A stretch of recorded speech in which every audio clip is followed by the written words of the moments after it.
Ah, pasensya ka na. Excuse po. Labas lang po muna ako. Teka, bakit ka lalabas? Hintayin mo yung juice na kinuha ni Kara para sa'yo. Ah, sige po.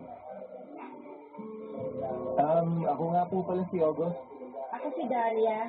Ako yung asawa ni Jimmy. Sa atin muna titigil si August ng 3 buwan. Ha? Bakit hindi mo sinabi sa akin? Sorry po, makakagulo po ba ako? Hindi, bakit ka naman makakagulo? Ang ibig kong sabihin, sana nalaman ko para pinalinis ko muna yung guest room. Naku, okay lang po.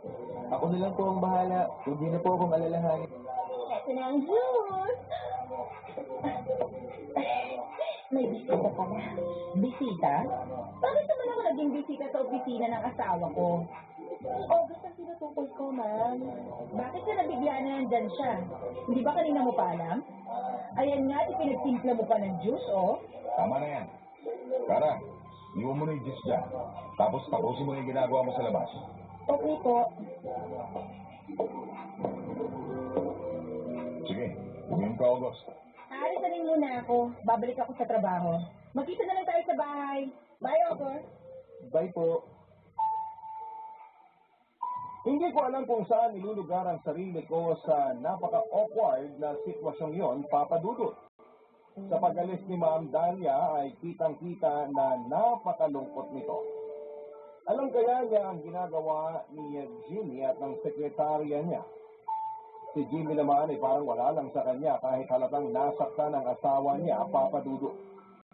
Sa pag-alis ni Ma'am Dalia ay nagharutan na naman sina Jimmy at Kara kaya gumawa na ako ng paraan para makaalis na. Sinabi ko na bibili pa ako ng damit at sinabi lang ni Jimmy na tumuloy na ako sa bahay niya pagkatapos kong mamili. Itinuro niya kung nasa ang area sa bahay niya ang kwarto ko, Papa Dudut. Paglabas ko ng building kung nasaan ang office ni Jimmy ay nakita ko pa si Ma'am Dalia. Nakatayo lang siya sa tapat ng building at halatang umiiyak. Pero noong lapitan ko siya ay hindi na ito nagsalita at diretsong umalis. At naglakad papunta sa kotse niya.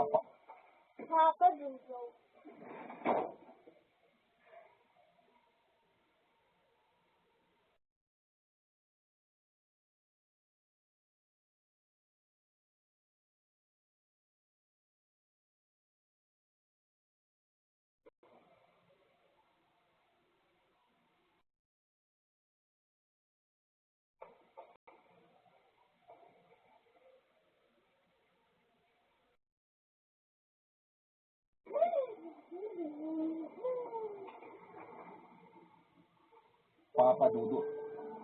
Habang nasa biyahe ay awang-awa ako kay Ma'am Dalia. Naisip ko na hindi gagawin ng papa ko yon sa mama ko. Dumiretso na ako sa bahay ni Jimmy para makapagpahinga na. Pinagabihan ay sabay kaming dalawa na naghapunan, Papa Dudut.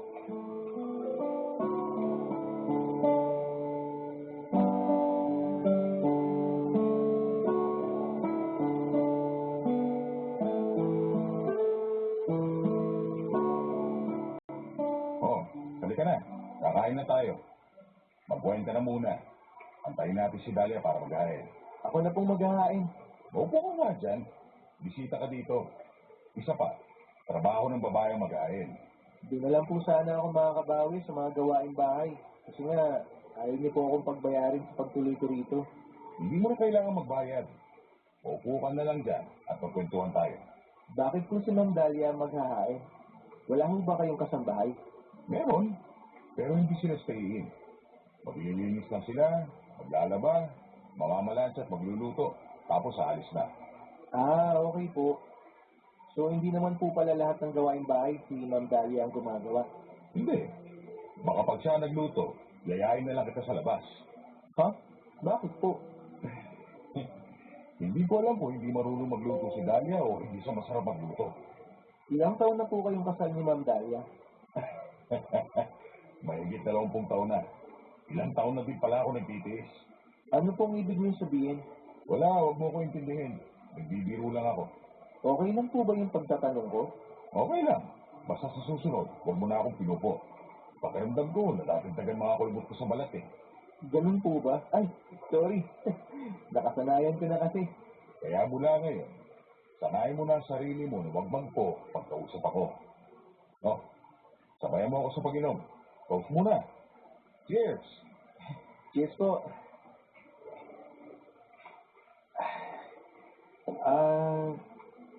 Meron sana akong gustong itanong sa inyo. Sana huwag kayong ma-offend.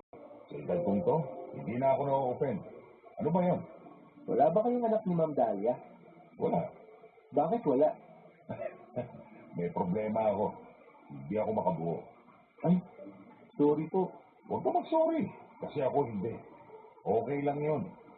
Kita mo, kahit ilang babae makipin ko, wala akong sabi. Pag may dumating at sasabihin na buntis ko siya, isasampal ko sa mukha niya resulta ng pagkabuo ko. Ibig sabihin, si Ma'am Dahlia walang problema sa pagbubuntis? Wala. Sabay kami nagpatingin noon. Sabi ng doktor, okay lang daw siya.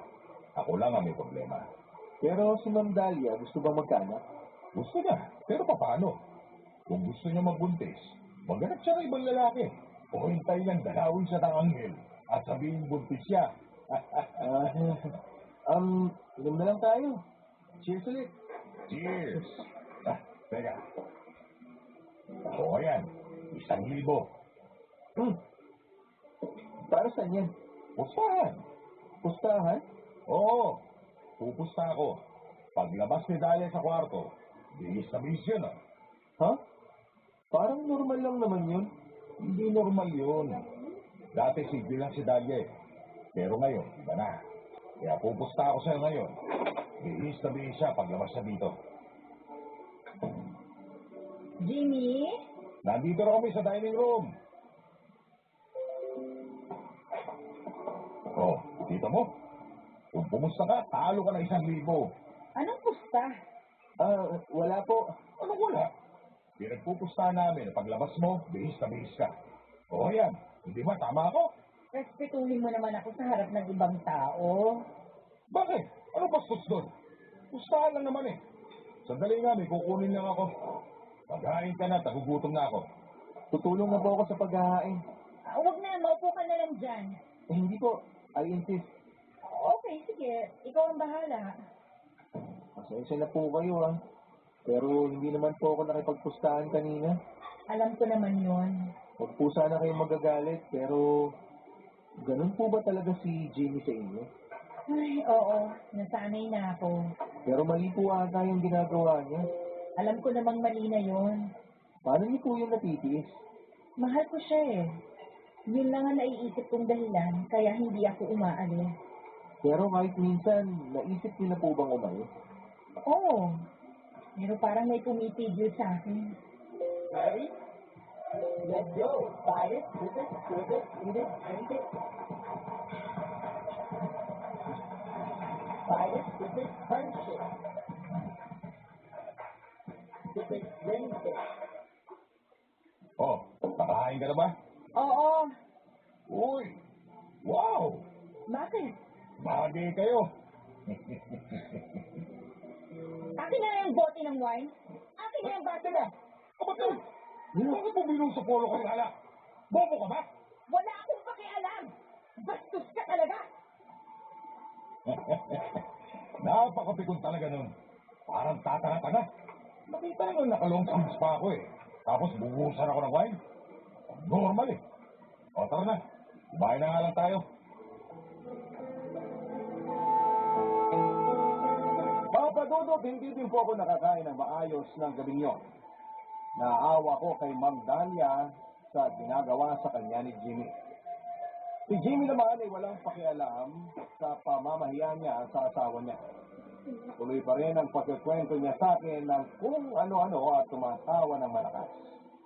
Mukhang natuwa si Jimmy ng husto. Kaya natapos ang hapunan, nalasing siya. Inisip ko kung aalalayan ko ba siya papunta sa kwarto ni Naka o baka ayaw siyang makita ni Ma'am Dahlia. Kaya naman nag-decide na lamang akong matulog. Pero nagulat ako na may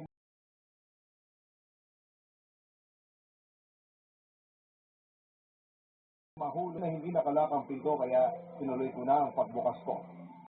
Dahan-dahan akong sumilip sa loob, papadudot, pilit na inoobserbahan ng paligid. Nagulat ako nang makita ko na yung inagaw na